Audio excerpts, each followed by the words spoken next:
Okay, chalo, so write down,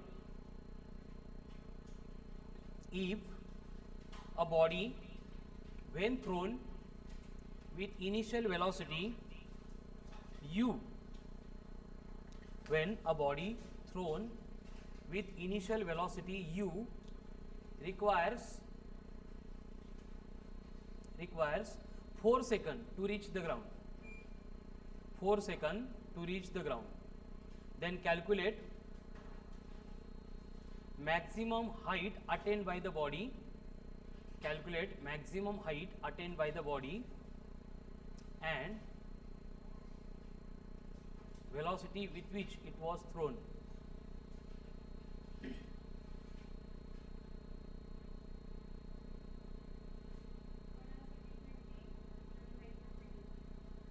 देखो क्या बोला है कि body is thrown with initial velocity u and after 4 second it will come to ground.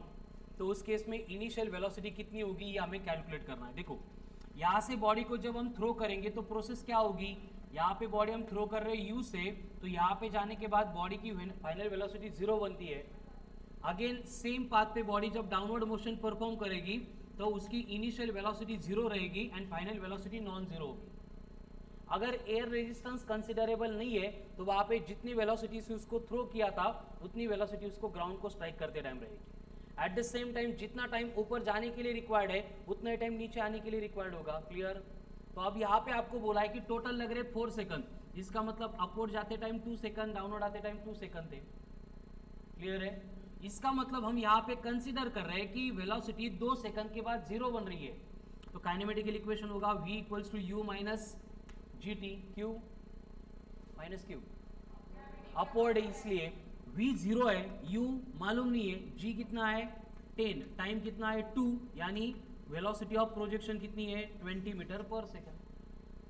अब कितनी हाइट पे जाएगी उसके लिए v square equal to u square minus 2gh, यानी 0 इक्वल्स टू u तो आ गया अभी 20 square 400 minus of 20 into h, यानी h कितना आ रहा है 20 मीटर.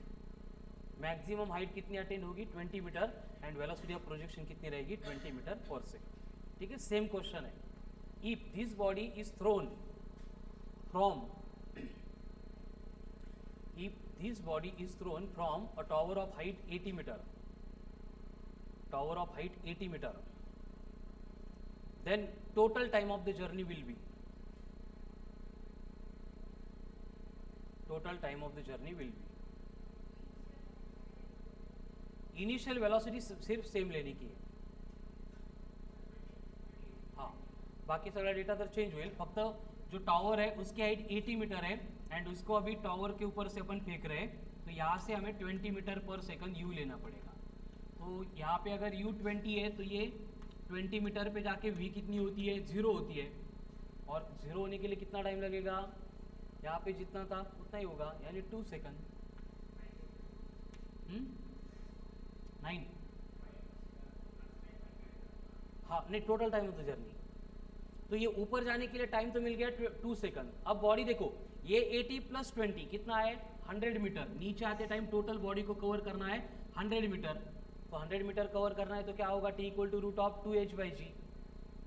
जी ये मतलब 10 इंटू 2 मतलब रूट 20, मतलब ये आ रहा है 4.5 सेकंड. तो ये 4.5 एंड ये 2 कितना होंगे, कितने होंगे 6.5 सेकंड. ठीक है. सेम क्वेश्चन है और उसमें फाइंड कर रहे हैं आप with what velocity body strikes the ground.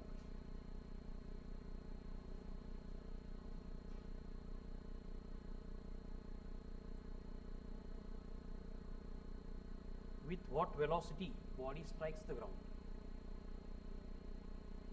Body ground को कितनी वेलोसिटी से स्ट्राइक करेगी 45 मीटर पर सेकंड.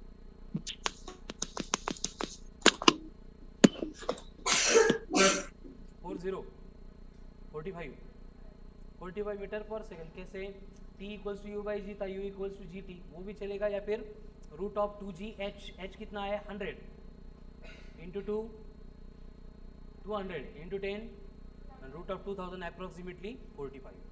ठीक है. Next, if a parachute accelerating uniformly with an acceleration of 2 meter per second square starting from rest. A parachute accelerating upward uniformly with 2 meter per second square starting from rest, and after 10 second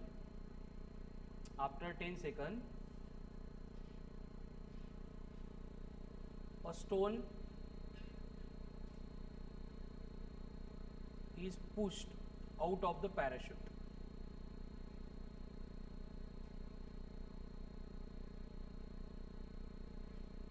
Then calculate time required by the stone. Calculate time required by the stone to reach the ground.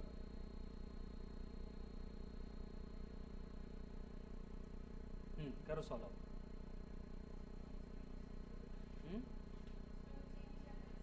किती 0 नाही 0 ना. मग तू विचारते सांगते मला answer. फिर तुझ्या सांगतीच ऐक ना.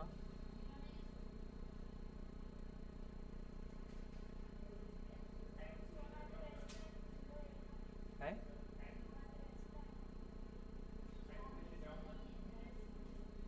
देखो कंडीशन क्या है, पहले क्वेश्चन समझ में आना चाहिए. पैराशूट जब निकल रहा है ग्राउंड से तब उसकी वेलोसिटी 0 ही होगी, मतलब u 0 है, बट उसके बाद खुद का एक्सेलरेशन है, मतलब कंटिन्यूसली वो एक्सेलरेट हो रहा है. कितना एक्सेलरेशन 2 मीटर पर सेकंड स्क्वायर. और कितने टाइम के बाद हम स्टोन को ड्रॉप कर रहे हैं, इसका मतलब 10 सेकंड के बाद उस पैराशूट की वेलोसिटी अपवर्ड डायरेक्शन में कितनी बनेगी 20. कैसे v equal to u plus 80. u तो 0 है, a 2 है, 2 इंटू 10 मतलब v हो गई 20 मीटर पर सेकंड. मतलब यहाँ से निकलने वाला पैराशूट यहाँ पे आ गया और यहाँ पे आने के बाद उसकी वेलोसिटी जो है 20 मीटर पर सेकंड है. तो अगर इसके बाहर स्टोन को हम ड्रॉप कर देंगे तो स्टोन की भी इनिशियल वेलोसिटी कितनी बनेगी 20 मीटर पर सेकंड. यानी ये 20 मीटर पर सेकंड से हम इसको अपवर्ड डायरेक्शन में अगर थ्रो कर रहे हैं तो फाइनल वेलोसिटी 0 बनेगी. कितने टाइम में 2 सेकंड में. आता बघा जब स्टोन बाहर आ गया तब का एक्सेलरेशन ड्यू टू ग्रेविटी होगा या 2 मीटर पर सेकंड स्क्वायर होगा. संस्कृति स्टोन पैराशूट के बाहर आ गया तो स्टोन के ऊपर एक्ट होने वाला एक्सेलरेशन 2 मीटर पर सेकंड स्क्वायर होगा या ग्रेविटी का होगा. संस्कृति ग्रेविटी का होगा नक्की का 2 मीटर पर सेकंड स्क्वायर होगा. पॅराशूटच्या बाहेर आला विषय संपला. अब कितना होगा एक्सेलरेशन 10. तो ये बनेगा v square equal to u square plus 2as. h मिलेगी v equal to u plus at मतलब v equal to u minus g t. t मिलेगा. कितना आ रहा है टाइम 2 सेकंड तक ये अपवर्ड जाएगा. डिस्टेंस कितना आता है 20 मीटर. और उसके बाद में फिर वो यहाँ से ग्राउंड पे गिरने वाला है. बट ये डिस्टेंस कहाँ पे दिया है, कैसे कैलकुलेट करेंगे. ut plus half of 80 square.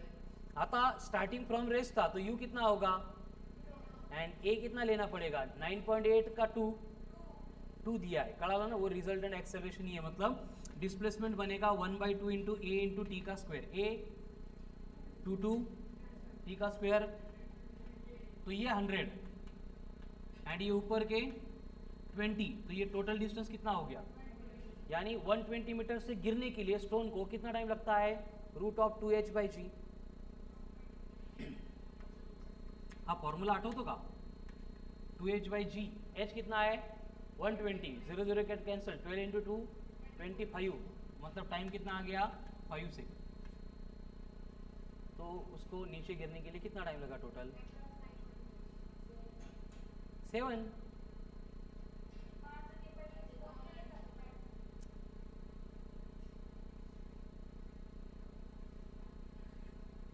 देखो टाइम कब का, जब उसको पैराशूट से बाहर डाल रहे उसके बाद वो कितने टाइम के बाद ग्राउंड पे गिरेगा ये पूछा गया है. तो उसको जब बाहर ढकेल दिया ऊपर जाने के लिए 2 सेकंड, ऊपर से डायरेक्ट नीचे आने के लिए 5 सेकंड. तो टोटल टाइम कितना लगा 9 कुठून बेटा मग किती आलं ते कसं आलं परत कर बरं एकदा. तू A2 घेतला असेल है ना, शिकारी आला की उडून जायचं. कितना होगा फिर 5 + 2 7 सेकेंड कड़ा लो with what velocity it will strike the ground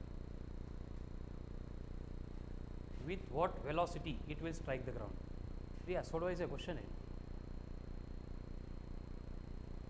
with what velocity it will strike the ground root of 2gh h कितना है 20 का डबल 240 या फिर directly t equal to u by G होता है u equal to G T करो कितना होगा 50 मीटर पर सेकेंड क्लियर है बट ये सारा कंसिडरेशन हम स्टडी करते हैं जब हमें एयर रेजिस्टेंस एक तो दिया नहीं है या फिर एयर रेजिस्टेंस नेग्लिजिबल बोला है तो लेकिन अगर वहां पे एयर रेजिस्टेंस कंसिडर करने की बात आ रही है तो क्या होगा एयर रेजिस्टेंस उसको बोलते टाइम हम क्या बोलते हैं एयर रेजिस्टेंस इसका मतलब क्या होगा रेजिस्ट करेगा मतलब अपोज करेगा कौन अपोज करेगा एयर किसको अपोज करेगा जो भी बॉडी और ऑब्जेक्ट मोशन परफॉर्म कर रहा है अंडर ग्रेविटी उसको समझ में आ रहा है ना एयर रेजिस्टेंस सिर्फ ग्रेविटी के मोशन में हम कंसिडर करते हैं आणि ही कंडिशन लक्षात घ्या 99.99% नहीं होती है अगर क्वेश्चन में क्लियरली मेंशन किया है कि air resistance is this much तरच असं डोकं लावा अदरवाइज जे अपन केले अगोदर उस तरह से ही सॉल्व करना है ठीक है अगर वहां पे क्लियरली मेंशन करके दिया है ब्रैकेट में प्रिंट करके दिया है एयर रेजिस्टेंस तभी उसको कन्सिडर करना है ठीक है ना नहीं ना मला येतं एयर रेजिस्टेंस टाकून बघतो मी असं काही करू नका पवन कळाल ना एयर रेजिस्टेंस नहीं दिया उसको कंसिडर नहीं करना है फिर सॉल्व करने के लिए जो भी बेसिक प्रोसेस हम फॉलो कर रहे थे वो एज इट इज रहेगी ठीक है अब एयर रेजिस्टेंस का काम क्या होगा अपोज करना किसको अपोज करना मोशन को इसका मतलब बॉडी को अपवर्ड थ्रो किया तो जो बॉडी अपवर्ड जा रही है उसके अपवर्ड मोशन को अपोज करना या फिर बॉडी जब डाउनवर्ड आ रही है तो डाउनवर्ड मोशन को सपोर्ट कशाला अपोजच असेल ना त्याला एयर रेजिस्टेंस एयर सपोर्ट म्हणतोय का आपण एयर रेजिस्टेंस ही बोला जाता है ना इन जनरल और उसकी डायरेक्शन ग्रेविटी जैसी नहीं है always acting towards centre of earth अब ये एयर रेजिस्टेंस मतलब एक्चुअल क्या होता है रेजिस्टेंस का फोर्स एक्ट होता है बट हम फोर्स कंसीडर नहीं करते काइनेमेटिक्स चल रहा है तो हम इसको एक्सेलरेशन के टर्म्स में कंसीडर करते हैं ठीक है तो ये एयर का रेजिस्टेंस अगर हम स्मॉल ए से डिनोट करेंगे कंसीडर करेंगे तो क्या होगा देखो कंडीशन क्या है कि एक बॉडी है हम इसको अपवर्ड थ्रो कर रहे हैं विथ सम इनिशियल वेलोसिटी तो बॉडी की वेलोसिटी की डायरेक्शन कहाँ पे है अपवर्ड डायरेक्शन में तो एयर का रेजिस्टेंस कहाँ पे एक्ट होगा अपोज करना है मतलब वेरी गुड एक्सेलरेशन एक्ट होगा डाउनवर्ड डायरेक्शन में एट द सेम टाइम वही बॉडी है जो डाउनवर्ड आ रही है अब बॉडी के वेलोसिटी की डायरेक्शन कहाँ पे है डाउनवर्ड है तो एयर रेजिस्टेंस भी कहाँ एक्ट होगा अपवर्ड एक्ट होगा क्योंकि उसको अपोज करना है ना तो यहाँ पे एयर रेजिस्टेंस कहाँ पे एक्ट होगा अपवर्ड एक्ट होगा ठीक है तो चेंज क्या होगा जैसे हम यहाँ पे काइनेमेटिकल इक्वेशन अपवर्ड मोशन में यूज करते हैं क्या होता है v equals to u minus g t होता है तो यहाँ पे g को रिप्लेस करना पड़ेगा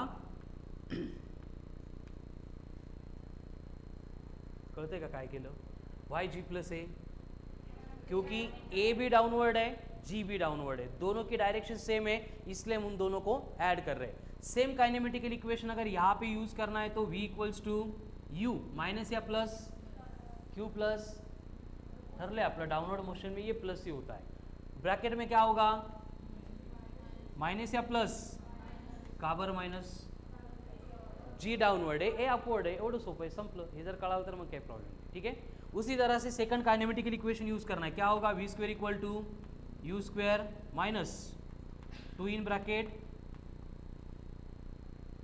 जी प्लस ए इंटू एच कळतं का कुठून आलं ते 2gh था बस g प्लस ए होगा यहाँ पे V square equal to u square plus 2g in bracket 2 in bracket g minus A into H and last में क्या होगा h equals to u T minus half of g minus A या g plus ए into T का square and यहाँ पे h equals to u T plus half of बोलो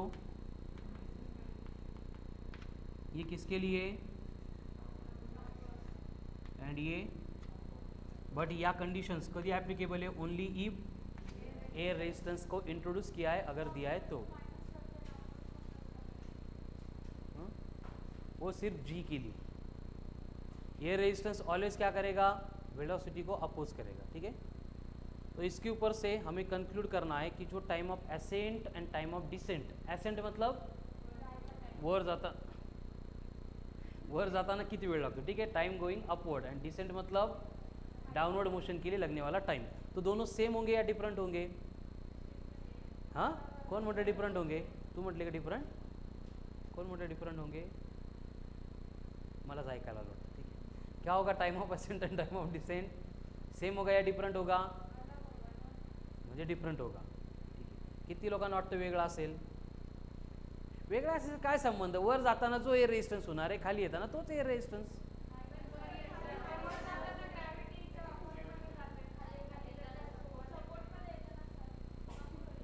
कोण explain करणार कसा चेंज होईल तो? संस्कृती सांग ना, कसं कळतं? मला तर नाही कळालं. सांग बरं, एक्सप्लेन कर बरं, तुला कसं कळालं ते. थांबा पवन सांगते. हां पवन.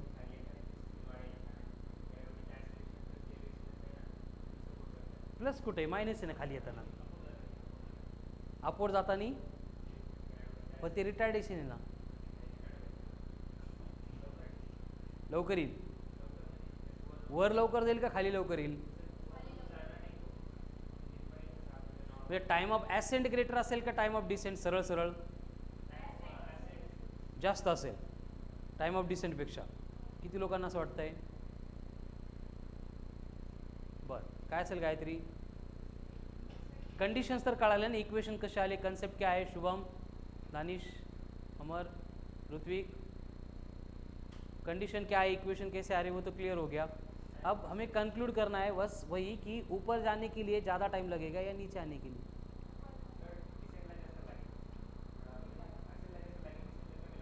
T A is greater than T D, म्हणजे T D is greater than T A. Very good. अजून निकिता? सेम. Very good. हे बेस्ट आन्सर आहे. डोक्याला जास्त हे घ्यायचं नाही. सेम. डाउनवर्ड त्याला जास्त लागेल. पवन, ऋतुजा?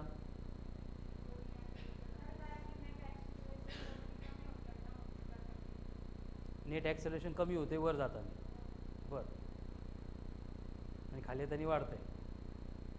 ठीक है, देखो यहाँ से ये फर्स्ट काइनेमेटिकल इक्वेशन अगर देखेंगे तो बॉडी अगर अपवर्ड जा रही है तो उसका मतलब ये टी ए बनेगा टाइम ऑफ एसेंट, और ये वी कितनी बनेगी? 0. तो टी ए कितना होगा? यू अपॉन जी प्लस ए. हे कळालं सगळ्यांना? उसी तरह से हमें टी डी कैलकुलेट करना है. टी डी मतलब टाइम ऑफ डिसेंट. कहाँ से निकालेंगे? वी तो मालूम नहीं है, यहाँ से निकालते हैं. ठीक है, अब यहाँ पे u कितना होगा डाउनवर्ड मोशन के लिए? 0. तो ये अगर डाउनवर्ड मोशन लेंगे तो डाउनवर्ड मोशन में ये h अगर ut 0 है तो कितना बनेगा? Half of g minus A into t d का स्क्वायर. इथपर्यंत कोणाला काही प्रॉब्लेम? सिर्फ ये काइनेमेटिकल इक्वेशन था, u 0 पुट किया तो ये बना h equals to half of g minus A into t square. Clear? V दिलेली ना आपल्याला इथं. व्ही हो बरोबर आहे, पण व्ही माहीत नाही ना आपल्याला. तिथं कुठं यू येतं? कुठे यू दिसलं इथं?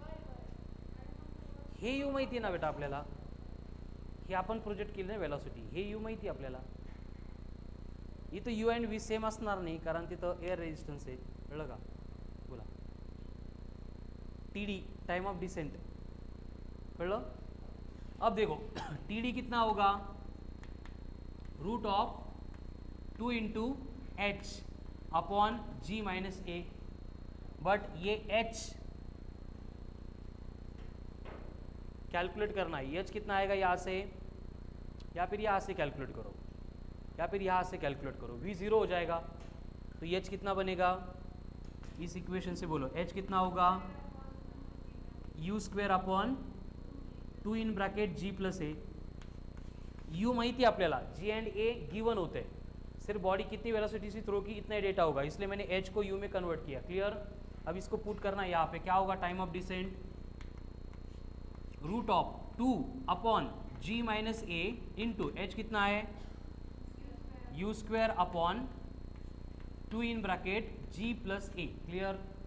अब यहाँ पे 2 2 ये यू स्क्वायर रूट के बाहर आएगा, डिनोमिनेटर में g minus A into g plus a minus b into a plus b, a square minus b square. तो टाइम ऑफ डिसेंट कितना हो गया, ये हो गया u divided by root of g square minus a square. ये कौन है? तो अब टाइम ऑफ डिसेंट बढ़ा या टाइम ऑफ एसेंट बढ़ा?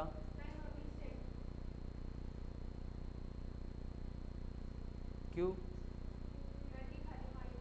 स्क्वायर है ना, स्क्वायर है ना। समझ में आ रहा है? अभी धीरे धीरे कंक्लूजन पे नहीं जाएंगे तो भी चलेगा। टी एन टी डी कैसे आ गया, क्लियर हो गया। अब हम क्या करेंगे, एक्चुअल वैल्यू पुट करके वेरीफाई करेंगे। आपको बोला है कि एक बॉडी है जिसको थ्रो किया था 20 मीटर पर सेकंड से एंड एयर रेजिस्टेंस दिया है 2 मीटर पर सेकंड स्क्वायर। अब कैलकुलेट करो टी ए टी डी, क्या आता है देखो, that will be our final conclusion. कैसे कैलकुलेट करेंगे? टी ए 20/12 1 नहीं 20/12 1166, हाँ ठीक है। एंड यहाँ पे जी स्क्वायर मतलब 100 माइनस 4 कितना, रूट ऑफ 96, तो 20/9.8।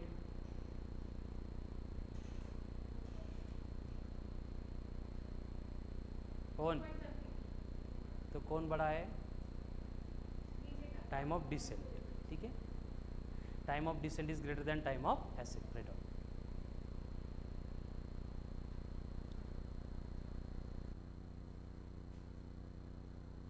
कौन तो मीटिंग ज्वाइन कर देगा? वाह व्हेरी गुड, टेक्नॉलॉजीचा एवढा भारी यूज कळालं का?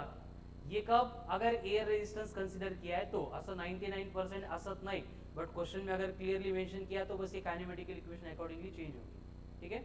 अब मुझे बोलो u बड़ी होगी या v? u मतलब नहीं, वेलोसिटी ऑफ प्रोजेक्शन, v मतलब velocity with which body strikes the ground. तो दोनों सेम होगी या डिफरेंट होगी? पहली बात, अगर रेजिस्टेंस एयर रेजिस्टेंस नहीं होता तो सेम होती, एयर रेजिस्टेंस है तो डिफरेंट है। कौन ज़्यादा होगा? जिसको टाइम ज़्यादा लगा वो या जिसको टाइम कम लगा वो? तो कौन बड़ा होगा, यू या we?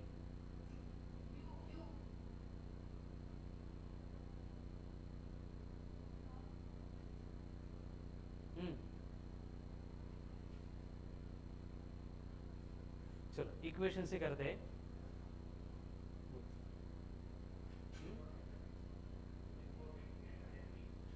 U is greater then V, very good, ठीक है। क्योंकि एयर रेजिस्टेंस से वो अपोज करेगा, अपोज करेगा मतलब कुछ तो चेंज होगी। नहीं तो यहाँ से क्या कर सकते हैं, V0 लेने का, यहाँ पे U कितना आएगा, G प्लस ए इंटू टी, और यहाँ पे हमें V चाहिए, U0 होगा, कितना होगा, G माइनस ए इंटू टी। तो G प्लस ए बड़ा या G माइनस ए बड़ा? कंफर्म। तो क्या होगा, U is greater then V, ठीक है। यही है all about resistance, air resistance. Next करो।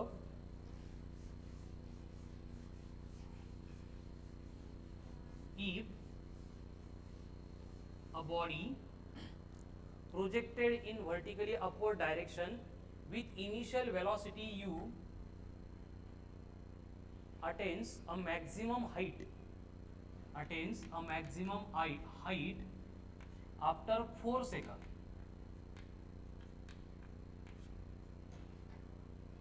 After 4 seconds, if a body is projected in vertically upward direction with initial velocity u and requires 4 seconds to attain maximum height, then calculate the velocity of projection if air resistance is 4 meter per second square. वादळ चालू एकदम, ठीक है। Air resistance is 4 metre पर second square. Initial velocity of projection,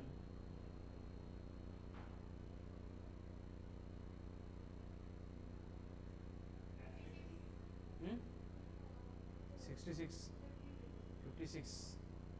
metre पर second. देखो condition क्या है, पहला वाला काइनेमेटिकल इक्वेशन यूज करेंगे बिकॉज टाइम दिया है। क्या होगा, v equal to u minus या प्लस, माइनस g प्लस ए इंटू टी, बाकी पूरा पार्ट सेम होता है, बस अपवर्ड है तो g प्लस ए होगा, डाउनवर्ड है तो g माइनस ए होगा, ठीक है। तो यहाँ पे v0 बनेगा, u कैलकुलेट करना है माइनस, ये कितना आता है 14, t कितना है 4, तो u कितना है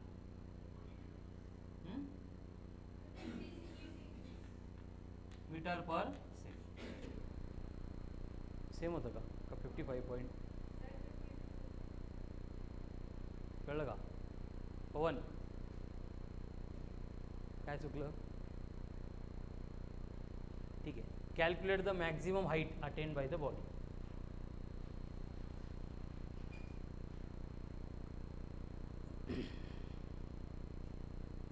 calculate the maximum height attained by the body. Body कितनी मैक्सिमम हाइट अटेन करेगी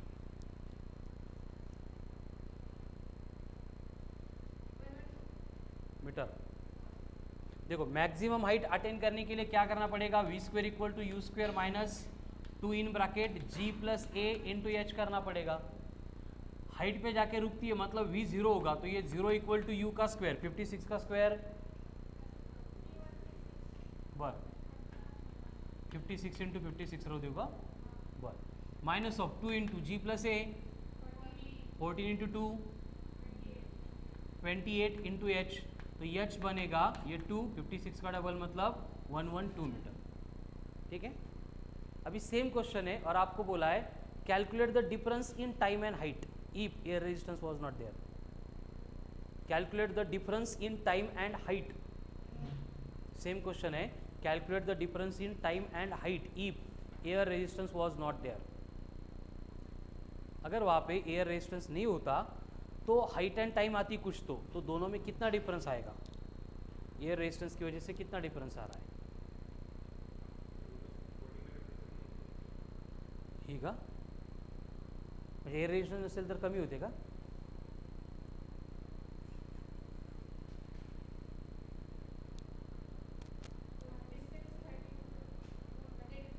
डिफरेंस स्पीड का डिफरेंस देखो ये विथ एयर रेजिस्टेंस डेटा है विदाउट एयर रेजिस्टेंस क्या होगा सेम इक्वेशन बस v equal to u minus A नहीं होगा ये gt होगा यानी u बनेगा gt t कितना है 4 जी कितना है तो कितना हो गया अरे असं कसं झालं विदाउट एयर रेजिस्टन्स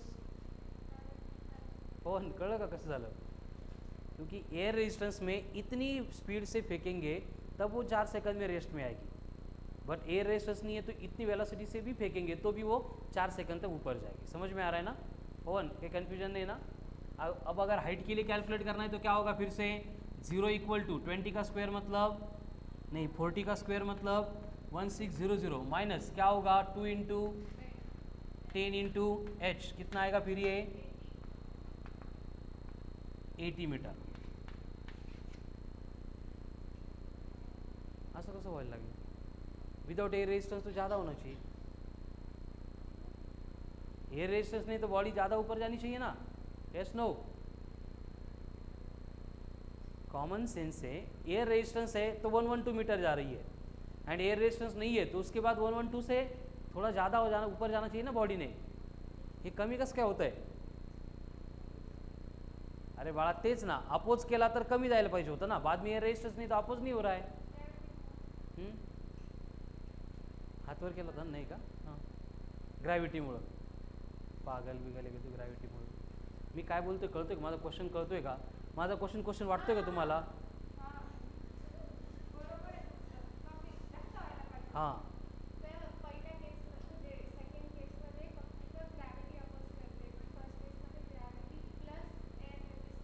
म्हणजे अपोज जास्त आहे ना पहिल्या केसमध्ये तर मग हाईट जास्त जायला पाहिजे ना सेकंड केसमध्ये अपोज कमी झाला सरळ सरळ तर बॉडी जास्त वर जायला पाहिजे ना पटतंय का हे ॲटलिस्ट व्हेरी गुड ॲन्सर नाही आलं तरी चालेल पण माझा क्वेश्चन वाटतोय का व्हेरी गुड तो वाटायला पाहिजे दॅट इज मोस्ट इम्पॉर्टंट तर कुठतरी हे कळतंय ॲन्सर आलं नाही आलं ते बघून घेऊ नंतर हां बोला परत तेच अपन माइनस घेतो प्लस घेतो आलिशा समझ में आ रहा है क्वेश्चन क्या है क्वेश्चन पर देखो फिर से जब एयर रेजिस्टेंस था तब बॉडी जा रही 112 मीटर एयर रेजिस्टेंस नहीं है तो बॉडी और ऊपर जानी चाहिए ना, यस नो, तो बॉडी 80 मीटर पे जाके रुक रही है। जैसे नॉर्मली अगर एक्सेलरेशन ड्यू टू ग्रेविटी 10 लेंगे तो 112 मीटर आता है, ऐसे एक एग्जांपल ले लो। एक्सेलरेशन ड्यू टू ग्रेविटी को अगर 4 करेंगे तो 112 से ज़्यादा होगा या हाइट या कम होगा, ये तो अपन तेज है ना, पहले G+A कर रहे हैं मतलब 14 कर रहे हैं, समझ में आ रहा है ना, जब एयर रेजिस्टेंस है तब, एंड अब 10 कर रहे हैं तो हाइट बढ़नी चाहिए थी, कम कैसे हो रही है? आन्सर नाही पाहिजे मला, फक्त हा क्वेश्चन वाटला पाहिजे तुम्हाला, खरंच असं व्हायला पाहिजे होतं। हां, हे वाटलं का?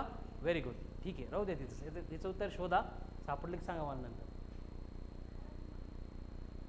बोर्डवरचं आन्सर बेटा, एवढं काय, थोडासा विचार करा ना।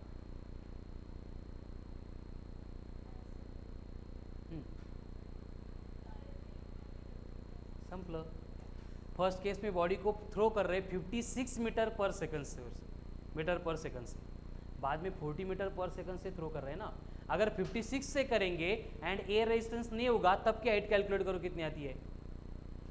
Take u 56 and calculate h, अगर एयर रेजिस्टेंस नहीं है तो।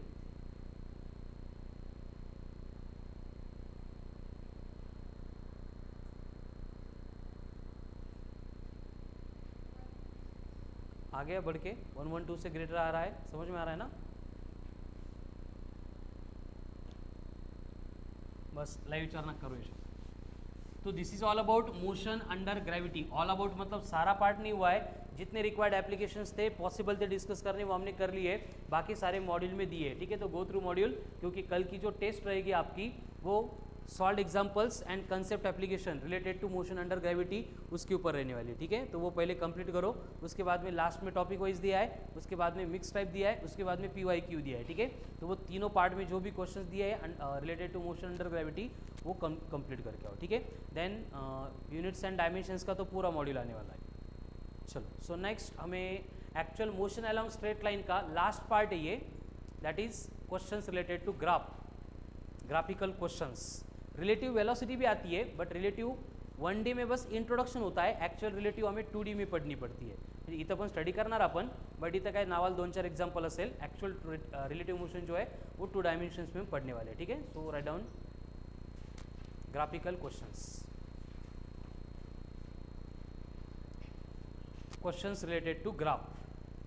अब ग्राफिकल क्वेश्चंस या फिर questions related to graph solve करने के लिए हमें पूरा ग्राफ्स का जो डेटा है 100% जो 9th-10th में पढ़ा था, जो 12th के बाद में बेसिक साइंस जो पढ़ने वाले उनको रिक्वायर्ड है, इतनी सब की जरूरत ही नहीं है। हमें बस जो कंसेप्ट के अकॉर्डिंग ग्राफ बनते हैं एंड ग्राफ के ऊपर से क्वेश्चन सॉल्व होते हैं उतना ही डेटा रिक्वायर्ड है, ठीक है। तो एक बेसिक इन्फॉर्मेशन सबको होगी कि जब भी हमें ग्राफ ड्रॉ करना होता है तो वहाँ पे 2 एक्सिस की रिक्वायरमेंट होती है, एक दूसरा एक्सलेंट, वेरी गुड, ठीक है। तो जब भी ग्राफ ड्रॉ करेंगे तब एक एक्स एक्सिस आएगा, दूसरा वाई एक्सिस आएगा, देन दोनों जहां पे इंटरसेक्ट करते हैं वो क्या होता है, एवढं जरी माहित असेल तरी सफिशिएंट तुम्हाला, ठीक है। X axis y axis and दोनों को इंटरसेक्ट करने के लिए ये ओरिजिन बना दिया।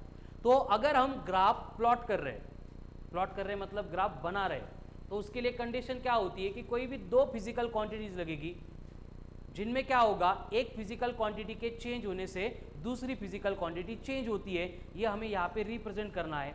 तो उसमें एक कंसीडरेशन होता है कि जो एक्स एक्सिस है उसके ऊपर हमें इंडिपेंडेंट क्वांटिटी को रिप्रेजेंट करना पड़ता है। अब इंडिपेंडेंट मतलब जो हमसे रिलेटेड नहीं है, वो अपने आप मतलब इंक्रीज होगी डिक्रीज होगी, वो इंडिपेंडेंट है, किसी के ऊपर डिपेंड नहीं करती। जैसे कि टाइम है ना, हम वेलोसिटी ड्रॉ करेंगे, स्पीड ड्रॉ करेंगे, एक्सेलरेशन ड्रॉ करेंगे, तो हर बार क्या होगा, टाइम आएगा, और ये टाइम क्या होता है, इंडिपेंडेंट होता है। तो एक्स एक्सिस के अलोंग हम टाइम ड्रॉ करेंगे, प्रत्येक वेळे असाच पाहिजे असा रूल नहीं है, बट इन जनरल हम ये फॉलो करते हैं, ठीक है। तो एक्स एक्सिस के अलोंग अगर टाइम लेंगे एंड वाई एक्सिस के अलोंग अगर हम पोजिशन को रिप्रेजेंट करेंगे, एंड अगर कोई बॉडी है वो मोशन परफॉर्म कर रही है, तो उस कंडीशन में क्या होगा कि जब टाइम 0 है तो बॉडी कहाँ पे थी, ओरिजिन पे थी। बाद में बॉडी अगर मोशन में है तो 2 सेकंड के बाद में बॉडी अगर 2 मीटर पे चली गई तो हमें क्या करना है, यहाँ पे दोनों पॉइंट से परपेंडिकुलर ड्रॉ करना है। जिस पॉइंट पे इंटरसेक्ट हो गई वो हमें पहली पोजीशन मिल गई, मतलब पहला पॉइंट मिल गया ए, देन अगर आपको बोला जाता है कि 4 सेकंड में बॉडी जो है वो आगे जा रही है और ये 4 मीटर इतना डिस्टेंस कवर कर रही है, मतलब पोजीशन बन गई 4 मीटर, तो ये पॉइंट हमें मिल जाएगा बी। और आगे जाएंगे तो यहाँ पे 6 सेकंड में बॉडी ने कवर किया 6 मीटर, ये बॉडी की न्यू पोजीशन हो गई, यहाँ पे पॉइंट आ गया सी। समझतेगा? इस तरह से ग्राफ प्लॉट किया जाता है कौन से टाइम पे बॉडी कितनी पोजीशन पे है। तो अगर मुझे यहाँ पे बॉडी का डिस्प्लेसमेंट चाहिए, बॉडी का डिस्प्लेसमेंट चाहिए कितने सेकंड में, 2 to 4। समझते का मी काय बोलतोय ते, यहाँ पे हमें डिस्प्लेसमेंट चाहिए 2 सेकंड से 4 सेकंड, इसके इन बिटवीन में कैलकुलेट कर सकते हैं क्या? कैसे? जब 2 सेकंड टाइम था बॉडी की इनिशियल पोजीशन 2 मीटर है, जब टाइम 4 सेकंड हो गया बॉडी की फाइनल पोजीशन 4 मीटर हो गई, यानी यहाँ पे 4 - 2 ये क्या बनेगा, डिस्प्लेसमेंट बनेगा, और ये क्या बना, टाइम बना।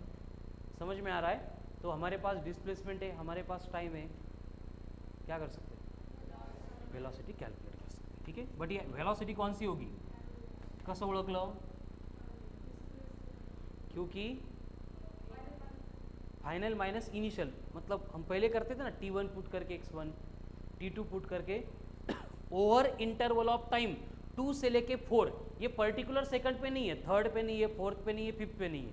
समझ में आ रहा है ना? इसलिए कौन सी है, एवरेज वेलोसिटी। तो यहाँ पे एवरेज वेलोसिटी बनेगी final position minus initial position upon difference in time. म्हणजे पहिले आपण डिफाइन करताना जे फॉर्म्युले यूज केले होते वही फॉर्मूले, नया कुछ भी नहीं है। अगर सेम कंडीशन पे हमें बोला जाता है कि यहाँ पे एवरेज नहीं इंस्टेंटेनियस वेलोसिटी चाहिए, तो क्या करना होगा, वेरी गुड, क्या करना होगा, dx/dt करना होगा। आठवतंय का हे? मतलब अगर डिस्प्लेसमेंट फंक्शन ऑफ टाइम दिया जाता तो हम उसको डिफरेंशिएट करते, यहाँ पे डिफरेंशिएट नहीं कर सकते, तो क्या करना पड़ेगा, देखो इन सारे पॉइंट्स को कनेक्ट कर देंगे तो इसको बोला जाता है ग्राफ। ग्राफ हा म्हणजे एक्स एक्सिस नहीं है, ग्राफ म्हणजे वाई एक्सिस नहीं है, ये जो स्ट्रेट लाइन है ये ग्राफ है। समझ में आ रहा है? तो हम यहाँ पे करेंगे क्या, d/dt ऑफ x करेंगे, मतलब dx/dt करेंगे, मतलब एकदम छोटे से टाइम इंटरवल में ये dt है, कितना डिस्टेंस वो बॉडी कवर कर रही है, यानी dx, ये कैलकुलेट करेंगे। ठीक है, इसको थोड़ा सा मैग्नीफाई करके लिखेंगे तो ऐसे बन गया, ये dx है, ये dt है, इनके साथ d है, इसका मतलब ये एक्सट्रीमली स्मॉल है, तो यहाँ पे क्या हो गया, अपोजिट अपॉन एडजेसेंट। कौन होता है opposite upon adjacent, tan theta. Very good. तो इंस्टेंटेनियस वेलोसिटी कैलकुलेट करने के लिए हमें क्या करना पड़ता है, tan ऑफ थीटा लेना पड़ता है। एंड ज्योमेट्री अगर पढ़ा होगा 9th-10th में, तो ग्राफ्स में जो tan थीटा होता है उसी को बोला जाता है एज ए स्लोप। समझ में आ रहा है? क्या समझ में आ रहा है? तेच आहे जे 1Dच्या पहिल्या फर्स्ट नहीं सेकंड लेक्चर में जो पढ़ा था हमने वही है। अगर एवरेज वेलोसिटी कैलकुलेट करनी है तो करना क्या है, x2 - x1 upon t2 minus, and instantaneous calculate करनी है तो dx/dt। फक्त इस केस में dx/dt को बोला जाता है tan थीटा। इसका मतलब अगर पोजीशन वर्सेस टाइम या फिर आपको डिस्प्लेसमेंट वर्सेस टाइम भी दे सकते हैं, इस ग्राफ का स्लोप कैलकुलेट करेंगे तो हमें क्या मिलेगा, इंस्टेंटेनियस वेलोसिटी मिलेगी। समझ में आ रहा है? अभी सिमिलर केस है, ठीक है, आपको ग्राफ दिया है जो वेलोसिटी वर्सेस टाइम का है, यानी फिर से वही कंडीशन होगी, ये एक्स एक्सिस है, वाई एक्सिस है, ये ओरिजिन है, आपको बोला गया है कि 2 सेकंड के बाद वेलोसिटी है 4 मीटर पर सेकंड, 4 सेकंड के बाद वेलोसिटी है 8 मीटर पर सेकंड, यानी इन दोनों को इंटरसेक्ट करके ये पॉइंट, इनको इंटरसेक्ट करके ये पॉइंट ज्वाइन करेंगे तो ये ग्राफ मिल गया। अगर हमें यहाँ पे बोला जाता है कि आप 2 to 4 सेकंड इसके इन बिटवीन एक्सेलरेशन कैलकुलेट करो, तो वो कौन सा एक्सेलरेशन होगा, पर्टिकुलर इंस्टेंट नहीं है, बिटवीन टाइम इंटरवल है, तो कौन सा होगा, एवरेज एक्सेलरेशन, यानी हम यहाँ पे लिखेंगे ए एवरेज। अब ए एवरेज कैलकुलेट करना है तो क्या करना पड़ेगा हमें, 2 सेकंड पे कितनी वेलोसिटी है, देन 4 सेकंड पे कितनी है, 8 है, तो v2 minus v1 upon t2 minus t1 करना पड़ेगा। v2 कितनी है 8, v1 कितनी है 8 - 4, टाइम कितना है तो एक्सेलरेशन कितना हो गया 2 मीटर पर सेकंड स्क्वायर। क्या ये एवरेज एक्सेलरेशन है, ठीक है। एंड इसकी जगह पे अगर हमें इंस्टेंटेनियस एक्सेलरेशन रिक्वायर्ड होता तो हम क्या करते, छोटा सा चेंज इन वेलोसिटी dv इन छोटा सा टाइम इंटरवल dt करते, इसको मैग्नीफाई करेंगे तो ये आता dv बाय dt। यही तो फॉर्मूला है इंस्टेंटेनियस एक्सेलरेशन का, a insta equals to dv by dt। But ये थीटा अगर है तो अगेन क्या बनेगा, अपोजिट अपॉन एडजेसेंट मतलब tan थीटा, मतलब ये क्या बन गया स्लोप। मतलब जैसे आपको पोजीशन वर्सेस टाइम ग्राफ दिया है, अल्टरनेटली इसको ऐसे भी बोल सकते हैं डिस्प्लेसमेंट वर्सेस टाइम ग्राफ दिया है, अगर इसका स्लोप लेंगे तो इंस्टेंटेनियस वेलोसिटी।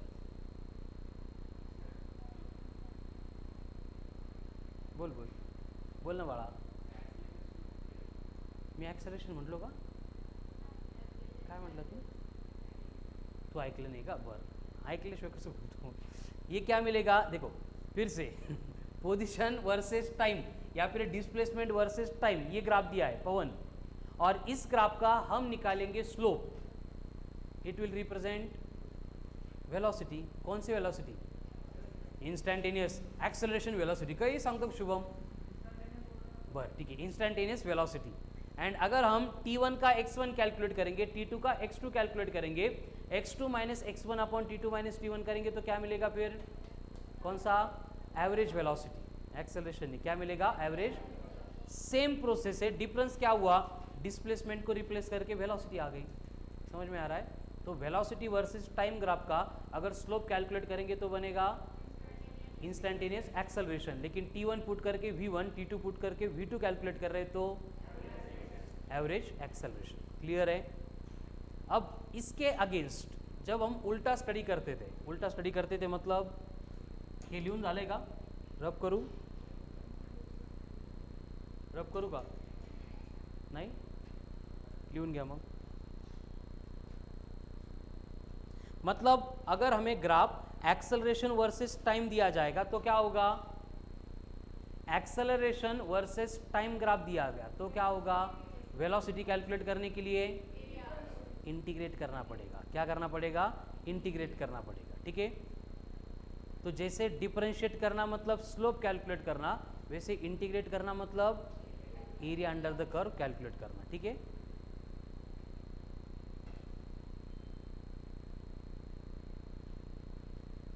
अब ये पोजीशन की जगह पे कौन बना, ये एक्सेलरेशन। अगर ये एक्सेलरेशन है तो इसको मीटर पर सेकंड स्क्वायर, मीटर पर सेकंड स्क्वायर, मीटर पर सेकंड स्क्वायर बना दिया, हो गया एक्सेलरेशन वर्सेस टाइम ग्राफ। अब कंडीशन क्या है, देखो एक्सेलरेशन वर्सेस टाइम ग्राफ दिया है और हमें क्या चाहिए, वेलोसिटी चाहिए, ठीक है। अब वेलोसिटी भी अपन दो कंडीशन में निकालते हैं। अगर हमें बोला गया कि वेलोसिटी इन 4 सेकंड्स रिक्वायर्ड है तो हमें करना क्या पड़ेगा, velocity equals to integration of acceleration of a d t. Limit कहाँ से शुरू होगी, से 0 से, ये एक्सेलरेशन यहाँ तक है, मतलब ये इतना एरिया अंडर द ग्राफ जो आ रहा है दैट विल रिप्रेजेंट द क्या, वेलोसिटी, ठीक है। तो ये बनेगा v equals to a d t, यानी एरिया अंडर द ग्राफ और area under the curve. And वहीं पे अगर ये 4th सेकंड बोला होता तो लिमिट चेंज होती इंटीग्रेशन की, क्या बनती, 3 से लेके 4 तक ऑफ ए डी टी, कौन है ये, v। यानी सेम ग्राफ में यहाँ पे हमें 3 दिया जाता, ये 3 यहाँ पे ड्रॉ करके सिर्फ इतना एरिया जो रिप्रेजेंट होगा दैट विल बिकम कौन सी वेलोसिटी, इंस्टंटेनियस वेलोसिटी। कळलं का, म्हणजे ॲक्सेलरेशन वरून वेलोसिटी काढायची असेल हर बार इंटीग्रेट ही करना पड़ेगा।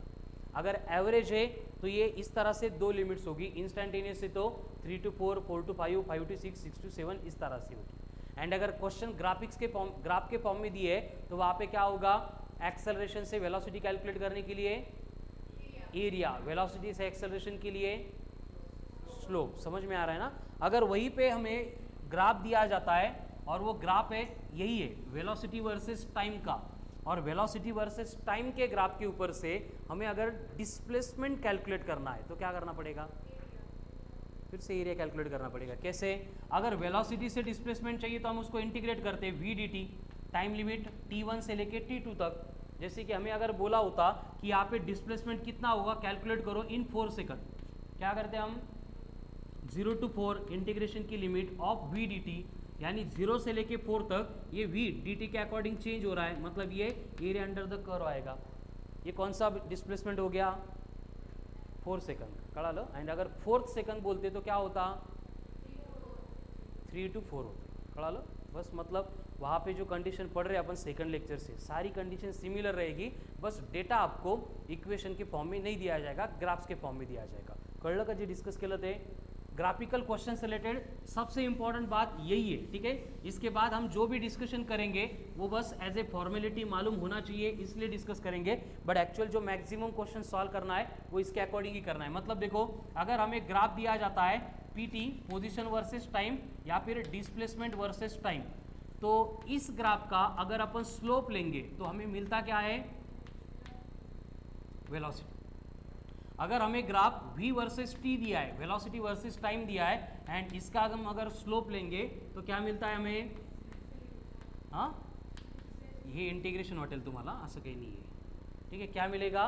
डिस्प्लेसमेंट मिलेगा। एंड उसी तरह से अगर a t का ग्राफ दिया है, मतलब एक्सेलरेशन वर्सेस दिया है, एंड उसको अगर अपन इंटीग्रेट कर रहे हैं मतलब क्या कर रहे हैं? एरिया कैलकुलेट कर रहे हैं। तो एरिया कैलकुलेट करने के बाद हमें क्या मिलेगा? Then velocity versus time graph दिया है, एंड उसका फिर से हम अगर area under the curve calculate करेंगे, हमें क्या मिलेगा? डिस्प्लेसमेंट मिलेगा।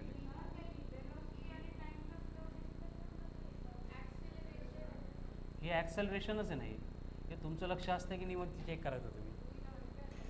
हो, कोण म्हटलं होतं? बरं, A T area velocity, we T area displacement, ठीक है, एवढंच लक्षात ठेवा। अब तक का डिस्कशन का यही कंक्लूजन, क्लियर है? Next, if displacement versus time graph is as shown in the diagram,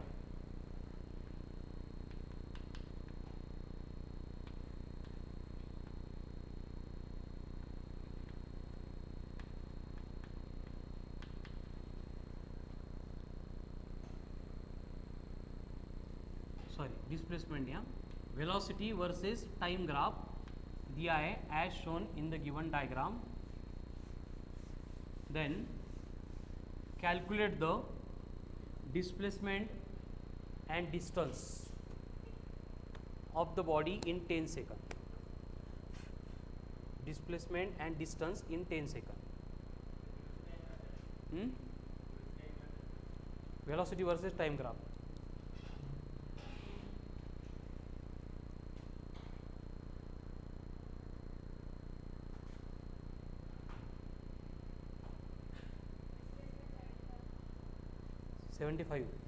and distance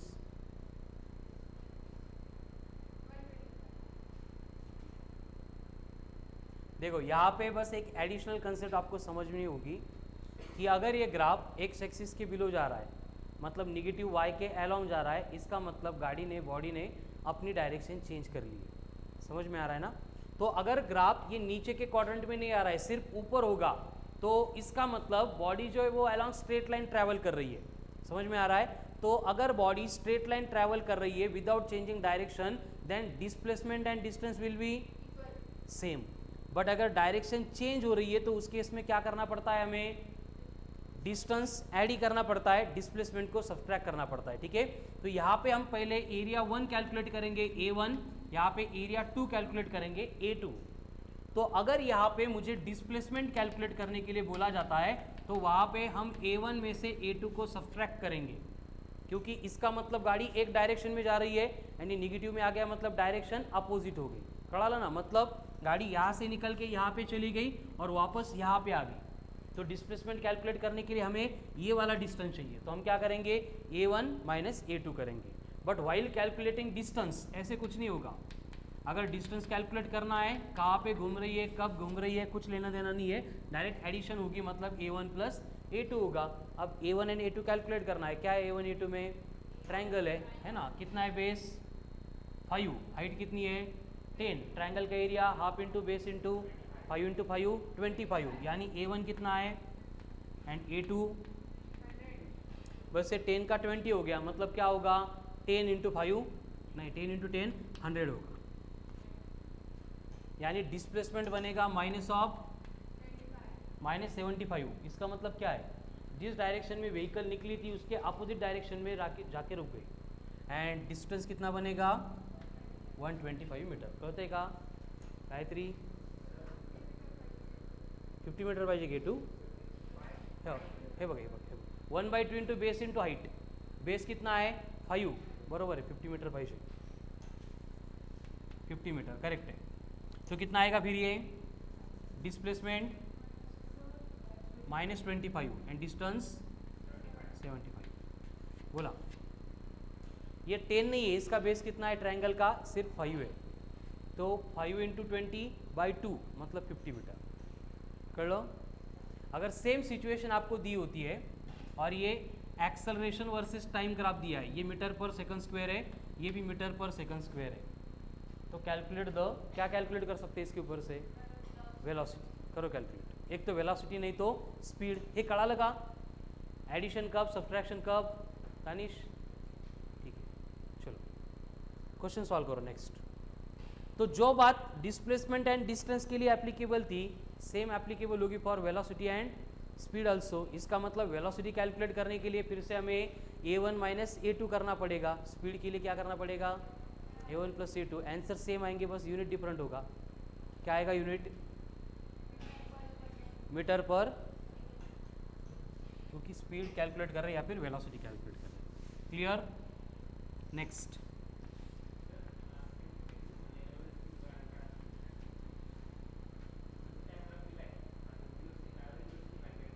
ये एवरेजेस है ना?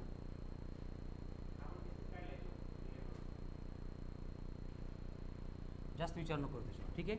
आपको यहाँ पे एक्सेलरेशन वर्सेस टाइम ग्राफ दिया है और यहाँ पे टाइम इंटरवल है 5, यहाँ पे टाइम इंटरवल है 20, यहाँ पे टाइम इंटरवल है 25, यहाँ पे है 40।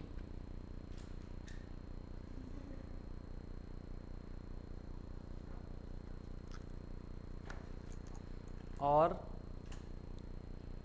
यहाँ पे एक्सेलरेशन है 4 मीटर पर सेकंड स्क्वायर एंड ये एक्सेलरेशन है माइनस में 1 मीटर पर second square. Calculate velocity and speed. कळलं कसं करायचं ते? चलो शुरू हो जाओ।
क्या करना पड़ेगा, half into sum of parallel side into height, ठीक है। ये ट्रेपेजियम का एरिया मतलब A1 होता है 1/2 into sum of parallel side into height. Parallel side मतलब कौन सी, ये एंड ये नहीं, पैरेलल कौन है, this one and this one. अब इनके बिटवीन का सेपरेशन कितना है 20 - 5 मतलब 15, एंड ये कितना है 25 प्लस 15 40 इंटू 1/2 20। हाइट कितनी है, कितना आ रहा है फिर ये 80, क्या होगा ये वेलोसिटी मतलब मीटर पर सेकंड, हो ना, मीटर पर सेकंड A1। अब A2 कैलकुलेट करना है, कितना होगा A2, बेस कितना है, हाइट कितनी है 1 तो 15/2, तो A2 आ गया 7.5 मीटर पर सेकंड। तो अगर वेलोसिटी चाहिए तो क्या करना पड़ेगा, फिर से A1 माइनस A2, स्पीड चाहिए तो हो गया A1 प्लस A2, करो वैल्यू पुट, सॉल्व करो।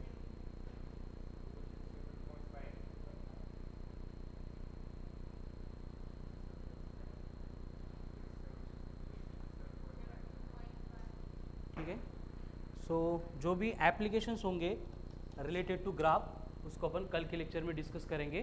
बाकी कंसेप्ट एप्लीकेशन 5 के बाद में जो ग्राफिकल पार्ट दिया है, solve questions you can solve from module, solve करना शुरू कर दो, ठीक है। कंसेप्ट एप्लीकेशन किती